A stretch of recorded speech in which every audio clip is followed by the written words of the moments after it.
Okay, so how many of you knew Lucille Hanna? Okay, a few hands went up. I just want to talk about Lucille for a minute. The first time I heard the Hanna name, I was a little boy. I lived on Fuller Street on the south side of Waltham, and we used to go to St. Charles Church. And my father, one time, I remember this very vividly, he tapped me on the shoulder. They were taking the collection, and Lucille's father, his name was Bill Hanna, he had a local business, was taking the collection. And he tapped me on the shoulder and he said, "Hey, Jackie, that guy fought Indians." And when you grow up with Rex Trailer and watching Westerns, that's like, that was like if he said, that's, Tom Brady. It was just a big, thinking, wow, So the years go on, and it was about 2010, and Father Kopp down at St. Charles Church contacted me, and he said, "I need a historian to talk to someone about the history of St. Charles." They were doing a booklet on the history of St. Charles. And I said, "I could do that for you, Father." I said, "Who's the person?" And he said, "Lucille Hanna." And I said, "Okay, I know Lucille." So I went to Lucille's house over on Stern Street, and she was quite elderly at the time. Her eyesight wasn't good. And my first question was, I said, "Miss Hanna, is it true that your father fought Indians?" And she said, "It is true. He was in the U.S. Cavalry at the turn of the century. He was stationed in Arizona Territory. Arizona became a state, I believe it was in 1912, and there were still skirmishes fought with the Apaches right up until 1924. So, it wasn't like what you see on TV, but he did actually, he was involved in the Indian Wars out in the Wild West. When I used to tell that story to the kids in school, they'd look at me and they must have thought I was ancient. That I had actually spoken with someone who had fought Indians. So then the years go on, and I was a student at Boston College, and I had a placement at Central Junior High School. I was studying to be a teacher, a history teacher, and I was assigned with Lucille. And we hit it off. We both loved history, and she was a real ancient history fanatic and an expert on ancient history. But we hit it off, and I worked with her for the year. And then I got a job teaching history, and I was up at the high school. And when she retired, I was just a beginning teacher. She called me, and she said, "Would you like to come down?" And she's, closing out her room, and all these things she had saved from when she started teaching. "Would you like to come down and take anything?" She said, "I know you'll take care of it." So I went down, and she had a big oak cabinet in the back of the room. And I opened the drawers, and in it, all of, how many posters, Wayne? 174 World War II posters, all folded up. She wrote on the back in pencil when they were hung up in the different Waltham schools. A gas mask that's now down at Public Library, a gas mask that her father had, ration stamps, a civil defense armband, news tribunes. Actually, a news tribune from the 1938 hurricane that hit Waltham. She went back that far. So I said, "I'll take everything." So I got a truck. The city gave me a truck, and they lugged this big oak cabinet, and they put it in the back of my room. It was probably the only piece of wood furniture at Waltham High School, the 617 Lexington Street. And it's probably still in the room. They wouldn't send it to the new high school. I don't know why. They didn't want it there, but I took all of the posters, and they were all folded up, and I had the shop make me this big cabinet, and I laid them out flat. You're supposed to do that.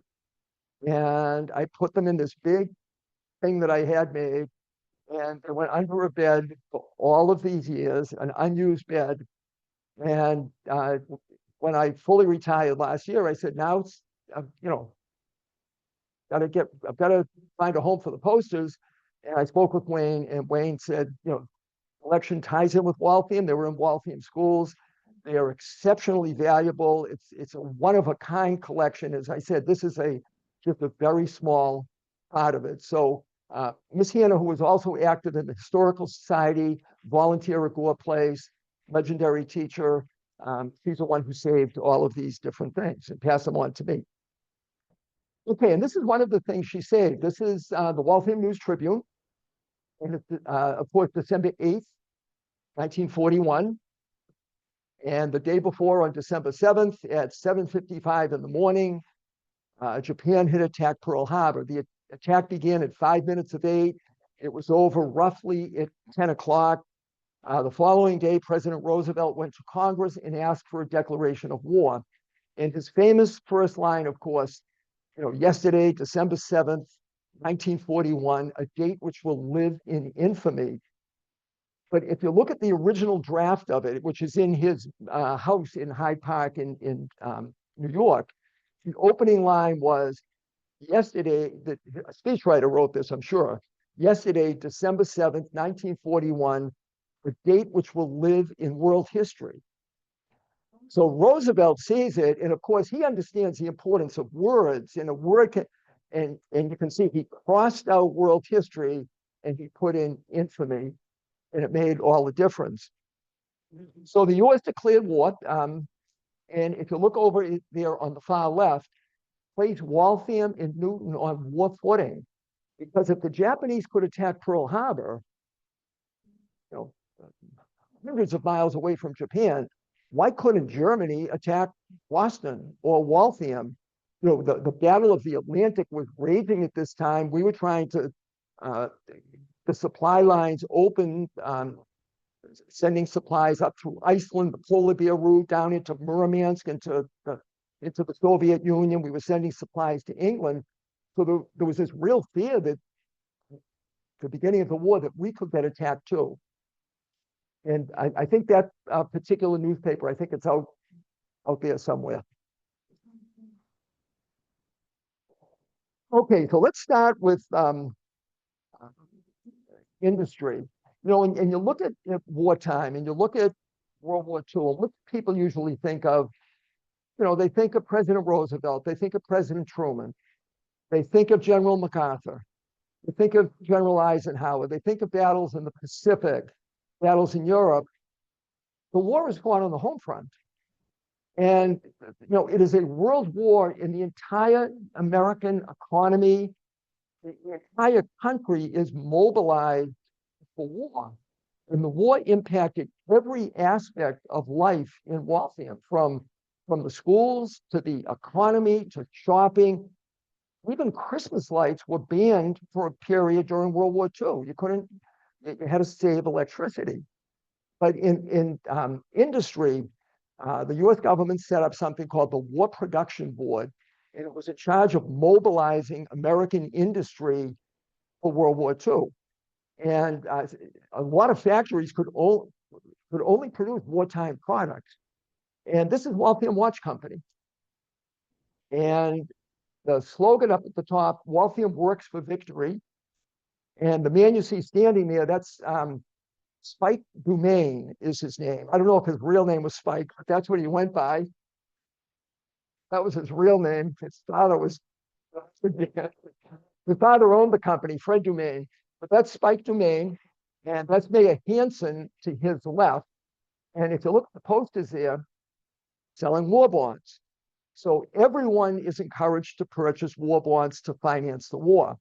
So Waltham Watch Company, along with the rest of the American economy, goes to war. And that's a great view of the interior of Waltham Watch Company. Wow. And Waltham employed, it was a little under 3,000 workers. They were running around the clock.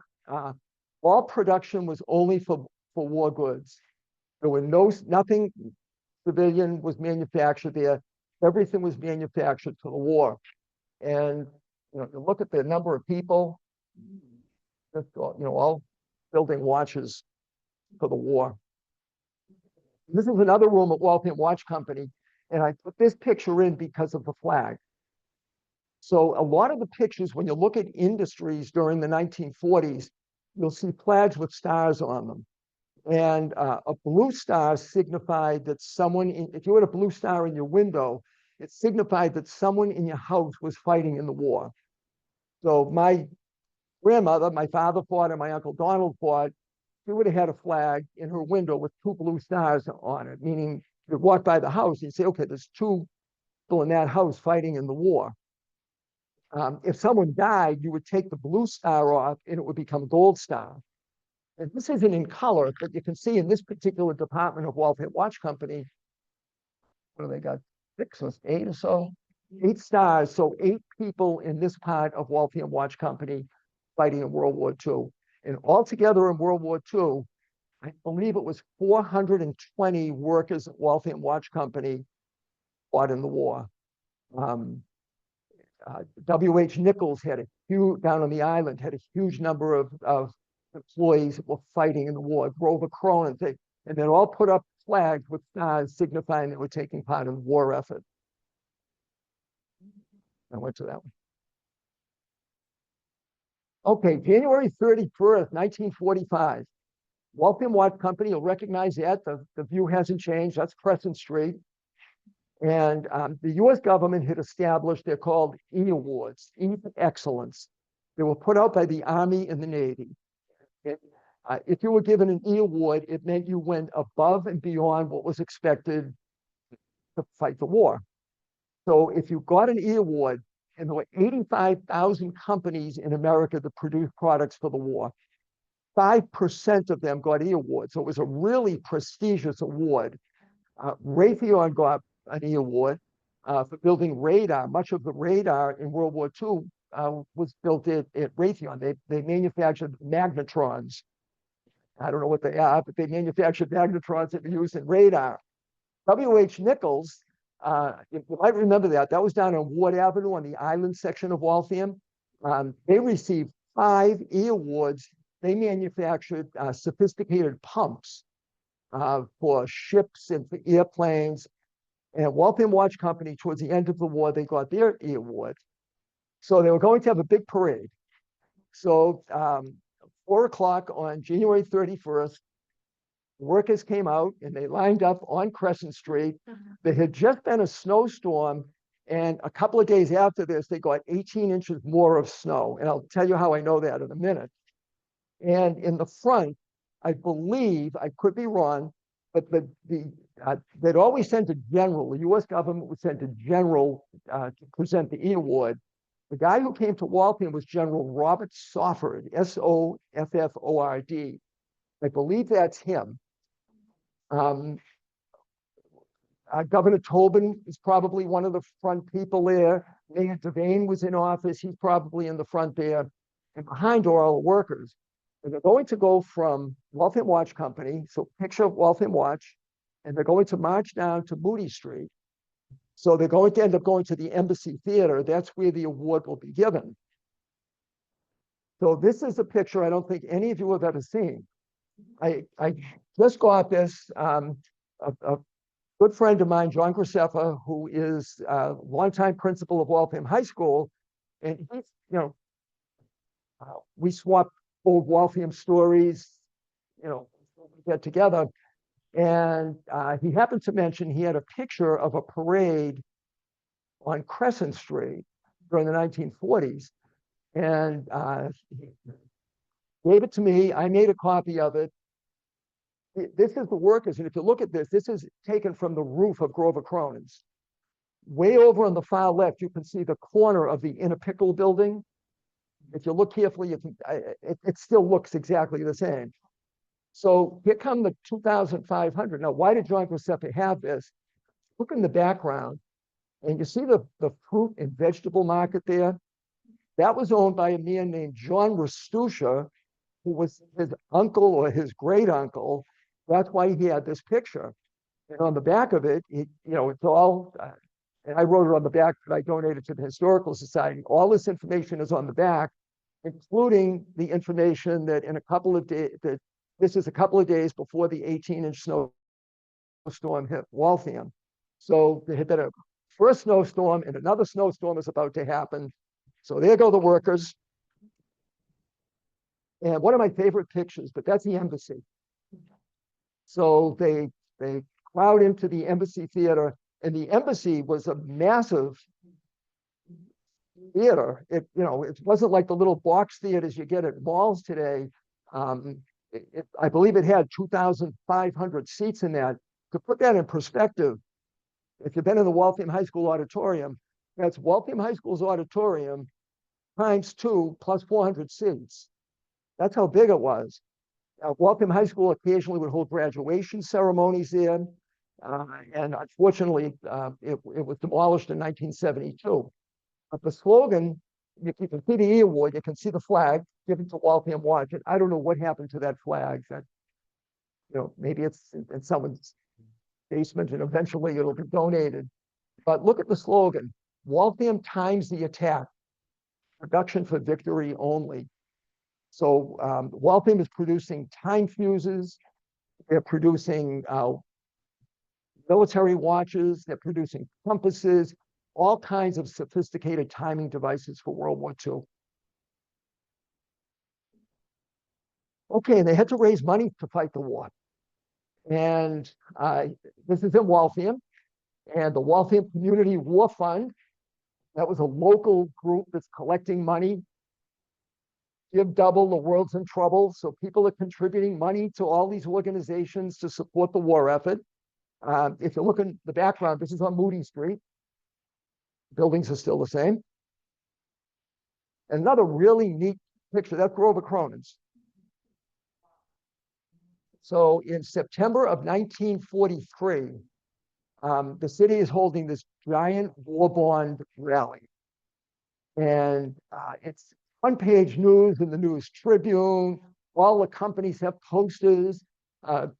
This would be down at the end where the men's shop used to be at Grover Cronin's. But look at the size of poster there. Okay, so September 28th, big war bond auction. It was going to be in Cronin's parking lot. If you can picture that, they were going to have an entrance booth. To gain entrance, you had to show an application that you had sent in to buy a war bond. That was your admission ticket, or you could buy at the gate, you could buy $1 worth of stamps, of war stamps. So they're raising money, and then if you had like 50 war bonds, if you could produce those and show them, you could bid on 200 different items that they had auctioned. Auction was based on war bonds. What did they have for prizes? They had a cake from Hathaway Bakery on Elm Street. Publix Market, you might have seen those down in Florida. They used to be in Waltham. They donated food baskets. Gordon Liquor donated bottles of wine. So all these different companies donated things and they raised money. And this Cronin's parking lot. Beyond there, that's the Charles River, the way in the back. And the size of the crowd there, including some military people. Donations for Waltham bond auction over on the side.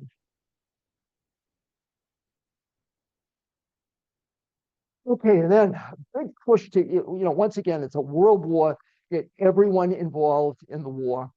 And in Waltham, all over America, a big push to get women involved in the war. Now, women do not fight in combat, but they do join the war effort. In fact, a longtime member of the Waltham Historical Society, Ginny Hayes, your mom. Okay, you want to say anything? No. Okay. Okay. Ginny graduated with my father in 1939, and we're all the reunion committees together over the years. And she has a sign. If you go to where Ellison Park Road comes out onto Main Street, there's a sign there, the Ginny Hayes Square. Well, Ellison Park is where he and my dad lived when they first got married. Linden Street is where they lived, where he built a home and they lived. And her first house was on 210 Main Street. So Main Street, Ellison Park, and Linden Street all meet in a corner, and that's where her square is. Oh, okay. So the next time if you're at that stop sign there at that light, take a look and you'll see the little, you'll see the plaque there. But this is at Waltham, and I believe this is at the Embassy Theater, but I could be wrong. And women were encouraged to join to become a WWII, Women's Army Corps, to become a WWII, women.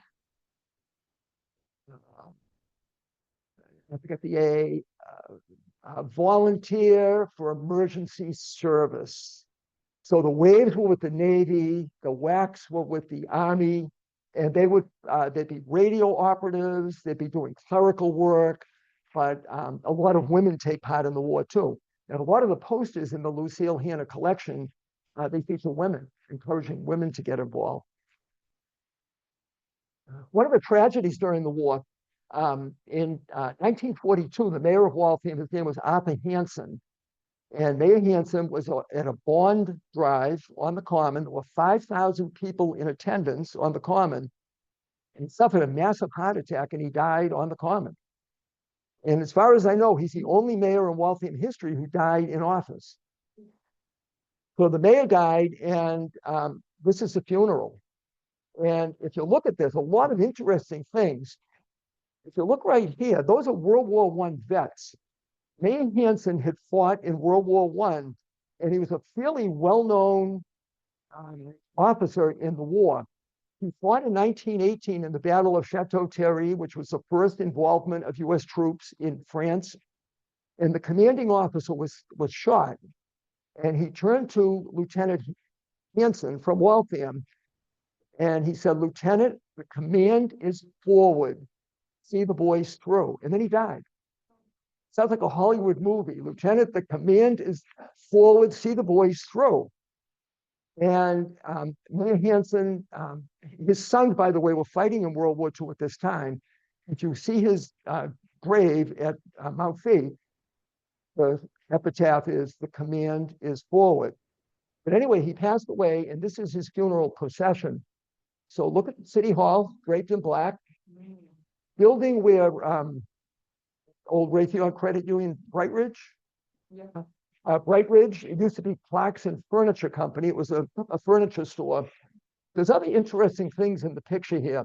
If you look down in the lower left-hand corner, there's a boy selling newspapers.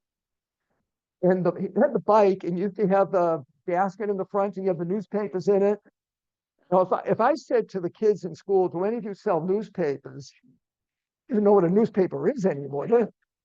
But that was a common sight. You'd see the basket with newspapers, and would sell newspapers like outside St. Jude's Church on Sundays. They had this big stack of papers, and everyone bought newspapers. So there's a boy selling newspapers. And also on the far left, there's a little sign, and I don't know if you can see it, but it says Route 128. You see it? I don't know if you can see it, but it's over there somewhere. So Route 128 doesn't exist. Route 128, we know. Route 128 was Lexington Street. So Lexington Street, and then you would come to Main Street by City Hall. You bring a left there and go down to Newton Street, and that continued Route 128 going south. So, my mom used to say, back when we were a kid, we'd go to the Cape, she'd say, we used to go through all of the different towns, one after another. It would take forever to get down to Wareham. But that was the old Route 128. So just a lot of interesting things going on in this picture. You might recognize the school in the background. This is where I started out. This is South Junior. And look at the way the kids are dressed.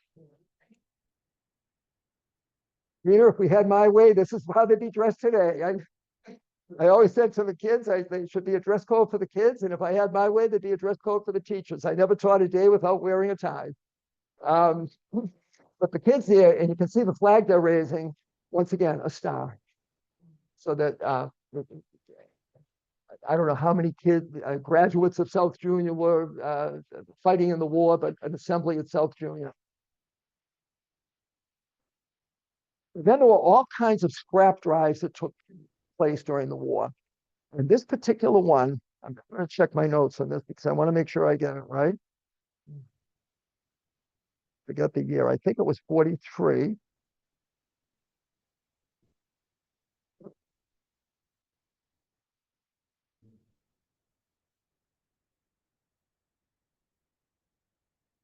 Yep.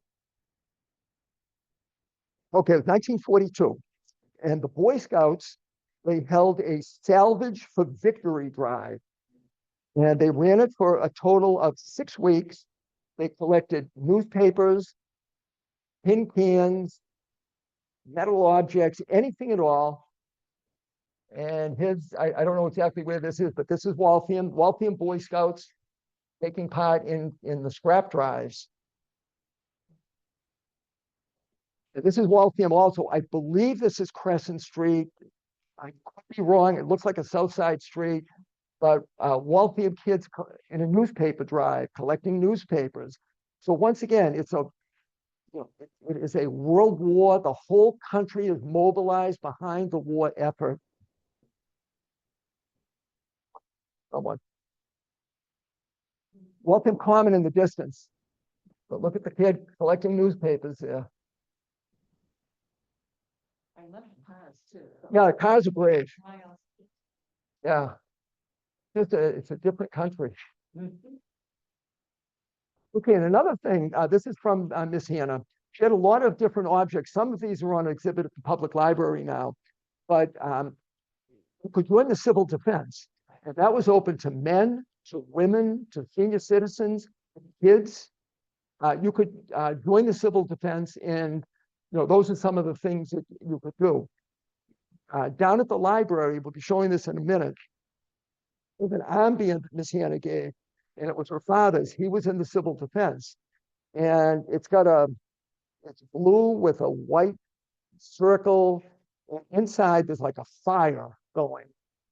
And what did that signify? He was like a fire warden. So if incendiary bombs were dropped on Waltham, he was trained to prevent the fire from spreading. So once again, early in the war was the fear that the Nazis would attack the east coast of the United States. And then, of course, rationing. So the only war in American history that has had rationing. And the purpose, of course, to make sure that there were enough material for soldiers, and not just the soldiers, but for our allies who were feeding. And goods were rationed. So if you wanted to get coffee, eggs, meat, you couldn't get tires, new cars not being sold. You'd be given stamps. The US government would mail you stamps. So you go into the store, you would pay for an item, but you had to use your stamps. And if you decided to splurge on November 1st and have like roast beef and all these different things, you'd have no stamps left. You couldn't eat anything good for the rest of the month. So I looked up one item. Pound of bacon in 1943 cost 30 cents. With the 30 cents, you needed 11 stamps. So you have the stamps, so you can't just buy with money. You'd have to have the stamps too. And naturally that led to a black market and people dealing on the side and all that kind of stuff. An interesting sidelight, one of the meals that became very popular during World War II was mac and cheese. Okay, so Kraft in particular made a fortune in it. Why? Because to buy it, you only needed one stamp, and it cost 19 cents a box. So you could feed a family of 4 for 19 cents, nickel a piece, with one stamp. So that became a staple of the World War II era, mac and cheese.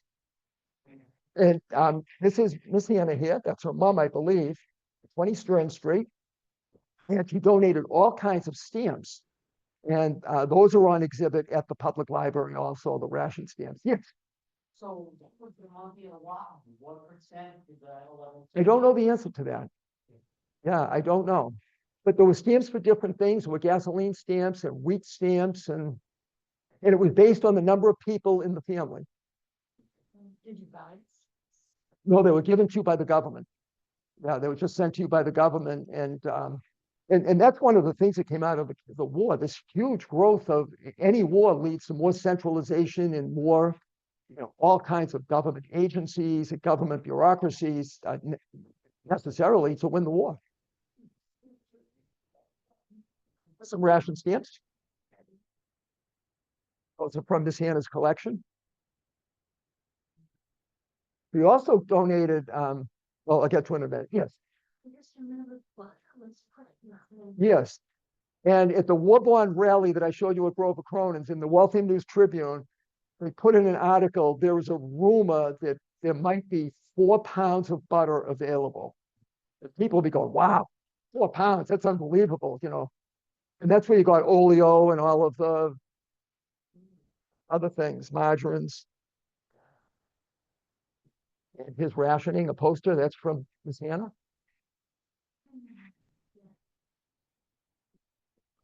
Okay, just a little quick introduction on the posters. So what Wayne and Bobby have done, they've kind of grouped the posters according to theme. So when you walk around and look at them, right after the attack on Pearl Harbor on December 7th, the slogans become, remember Pearl Harbor, avenge December 7th. And that's one of the posters. I think that one's down at the library right now. But you'll see those posters. And great poster. Look at the artwork in these, huh? And the color in these is perfect because they were stored in this oak cabinet and then they've been under bed. Or no sunlight has hit them since the 1940s, probably. But another group of posters encouraging people to enlist. Back one. And then buying war stamps and buying war bonds. War stamps are full of vitamin V. And you'll see a lot of posters with kids in them, kids involved in the war effort. And this is a poster, I have never seen this before. It was in Miss Hanna's collection. And if you look at the caption, earn money for stamps.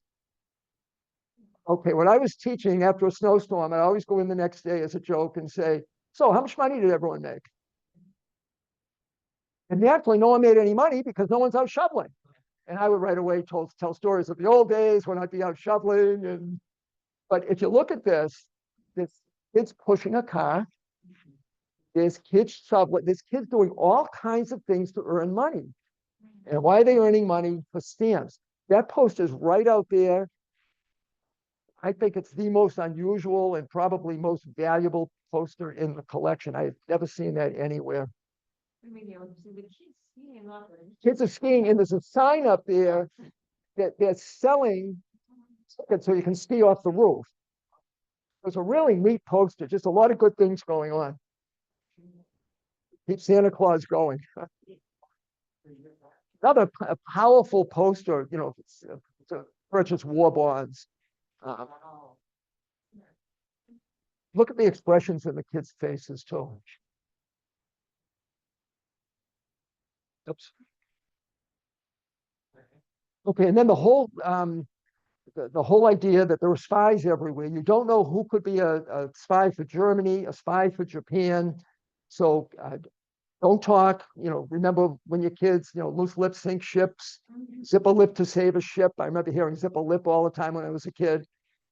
Not that I ever said anything out of tune. But this is from Miss Hanna's collection. Someone talked. And a bunch of them are way up there. You can look at those afterward. And then increased production. And factories would have posters up saying, make sure you come to work on time. They'd have pictures of Hitler smiling, saying, you know, yes, come to work late. I hope you call in sick, things like that. But here is General MacArthur. Industry is an indispensable factor in the war. So the people in the home front are fighting, and the people in the war are fighting. Nice poster. That is somewhere in here, outside. War production. And then at the end of, this is towards the end of the war, keep selling the war bonds. You see a lot of posters. There's a group over here, and they're demonizing the enemy. I had one poster that I put up at Waltham High School. It was stolen. And it was one of my favorites. It was years and years ago, and that's when I stopped bringing them in. It wasn't a kid. It was someone at night. Went in, and you know, they know how valuable they are.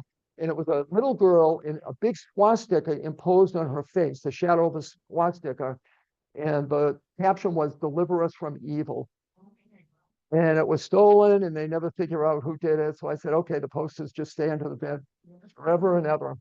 But a lot of them, you know, really portraying the enemy. You know, look at the one over here. This is the enemy with the dagger, swastika, the dagger going through the Bible, and um, uh, look at they cheer when you hedge hop, all kinds of anti-German, anti-Japanese posters. Excuse me, Yes. it's not a hard question to ask, but what does that mean? They cheer when you hedgehog. What has to do with flying? Maybe it's a military term? Don't know, but over here, there's Hitler, Tojo, and Mussolini all smiling. See, if we lived back then, we'd know. Either that, or not that I would do this. You can always Google it too. And women in the war. And Lucille had a lot of these for women fighting in the war. Okay, and one of the things I just want to mention real quickly, you think of wars and you think that that's all that's going on during the period, but it's not. So life goes on for people. And this is Waltham, this is Forest Grove down on the island.